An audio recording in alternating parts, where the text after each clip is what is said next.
Hello, everyone. Welcome back to the Psychedelic Art Exchange's home on YouTube.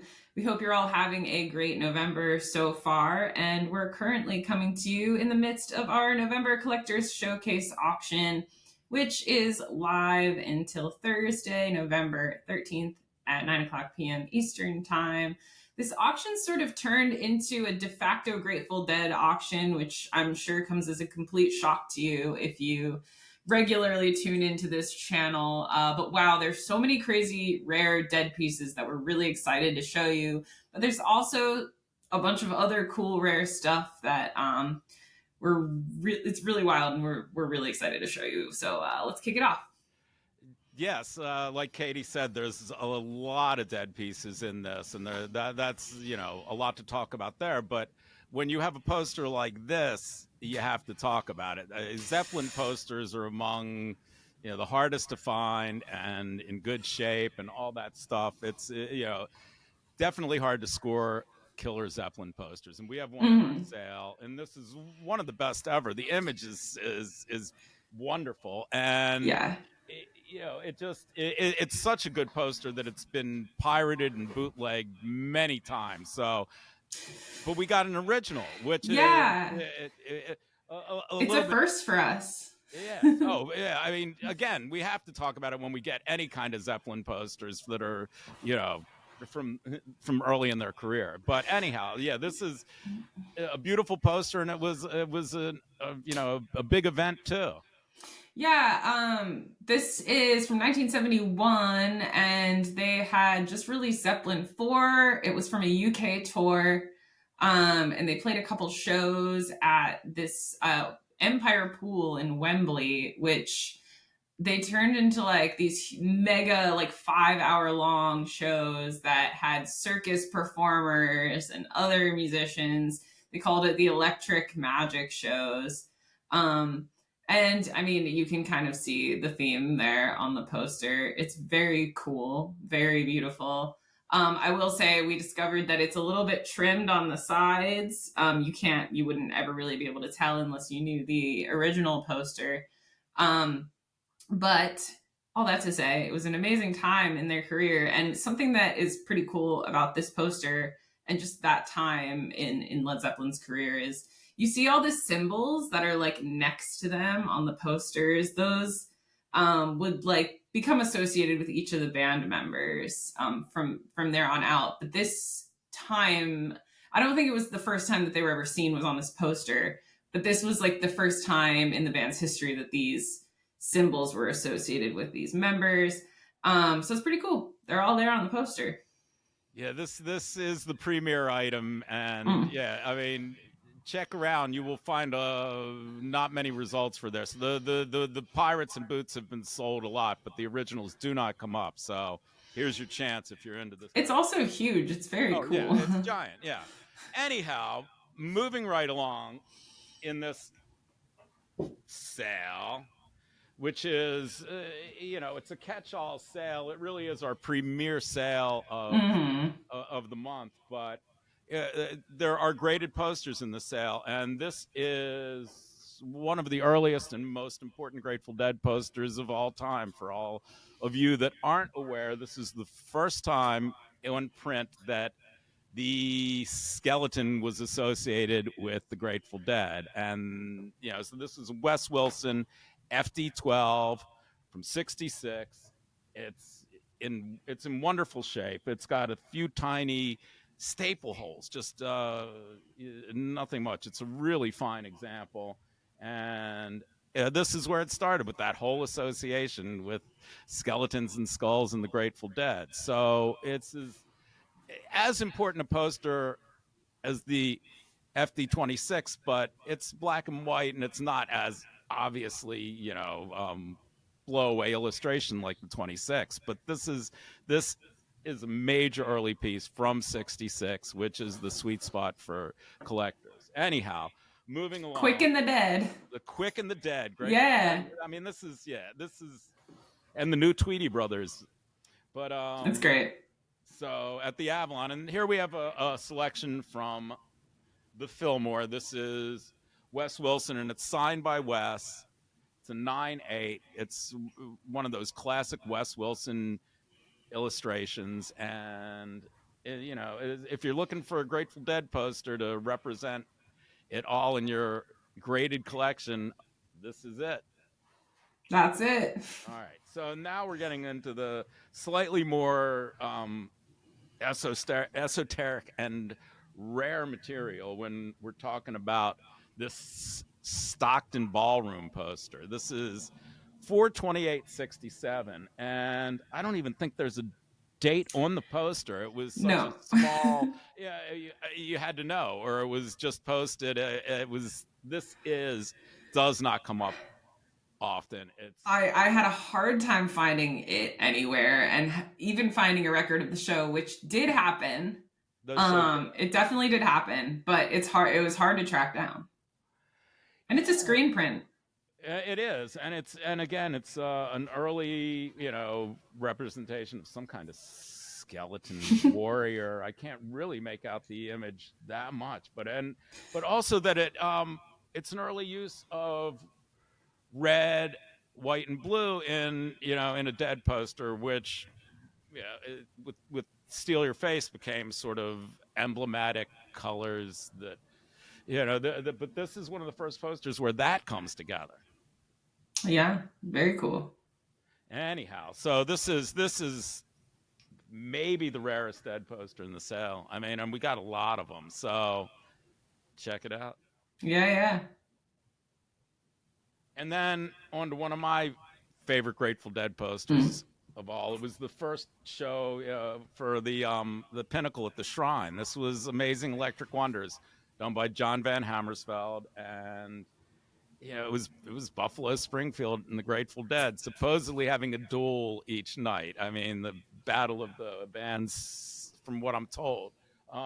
Yeah, we've talked about this one pretty extensively in the past, and I'll post links to those videos too. But it's beautiful and really, really hard. Like, I don't understand why this poster doesn't perform at hyper levels of what it does. It doesn't come up. It's on really porous paper that doesn't hold up. This is a fixed copy, but it's light work. It's just some corner repairs.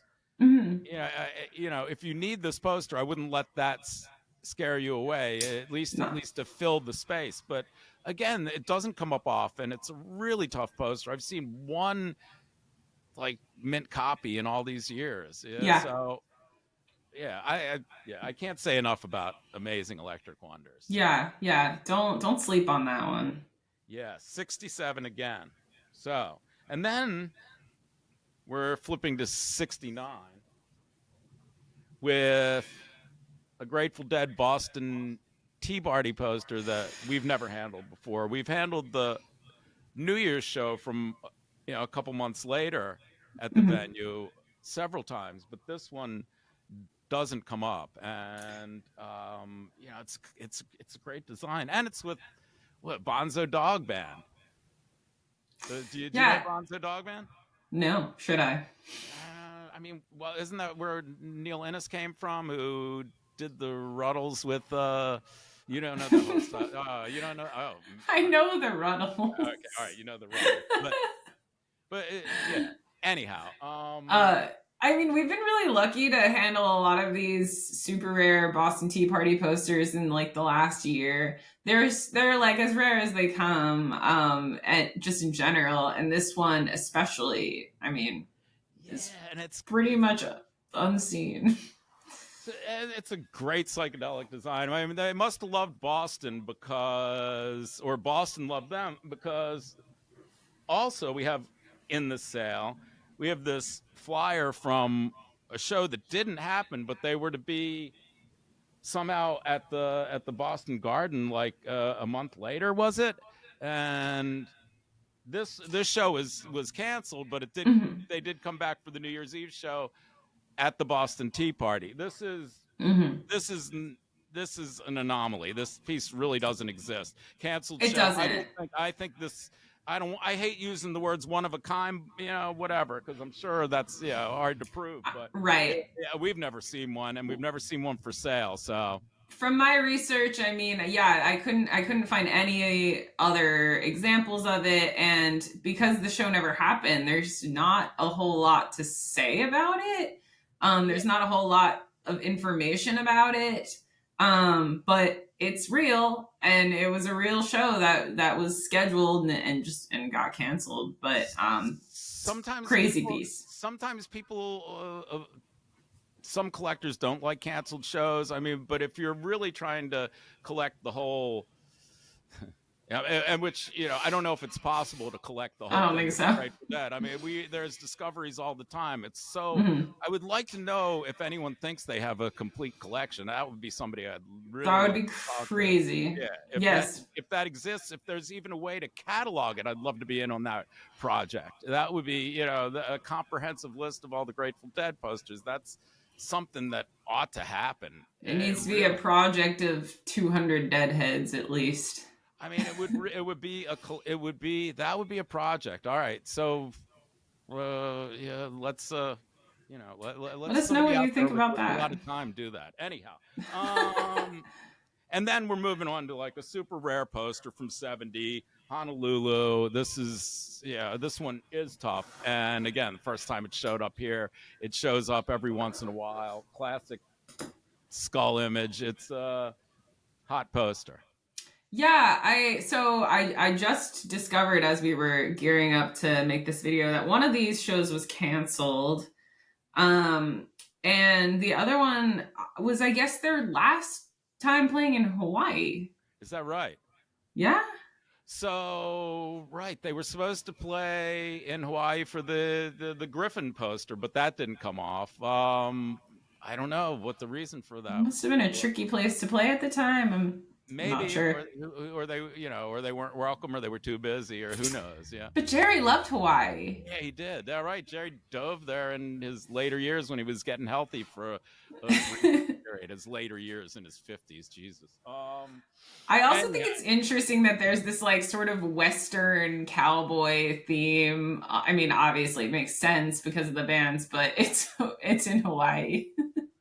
yeah. Well, they didn't, really take on the country western thing, and well, around this time, yeah. So yeah, Hmm. it's And the new writers are on there, and yeah. yeah. So it was, country rock,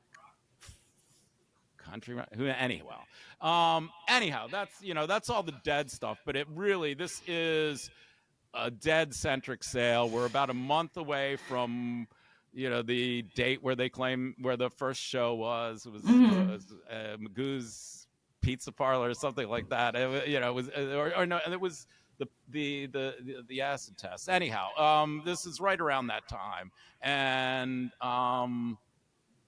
it's really nice to have these heavy Dead posters in the sale and to acknowledge that. But there's Yeah. one piece that I had to talk about because it's probably the rarest, most like important piece of us all. I mean, it's Doc Watson in '61 Yeah. in New York, and he's playing banjo. He hasn't even played acoustic guitar yet.